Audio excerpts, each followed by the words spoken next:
বিএনপির কোন নেতা কর্মী দ্বারা ক্ষতিগ্রস্ত হবে না, এটা আপনাদেরকে এনশিওর করতে হবে। সামাজিক নিরাপত্তা যেটা, সেটা আমরা মানুষকে দিব ইনশাআল্লাহ।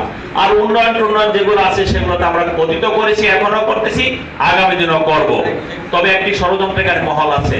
আজকে ফেসবুকে দেখেছেন একটি ফেক নিউজ। আমি বা আমরা বিএনপি সবসময় দিনের পক্ষে কাজ করে, কোরআন সুন্নাহ অনুযায়ী কাজ করে। আমার নিজের একজন কন্যা সন্তান, সেও কোরআনে হাফেজ আলহামদুলিল্লাহ।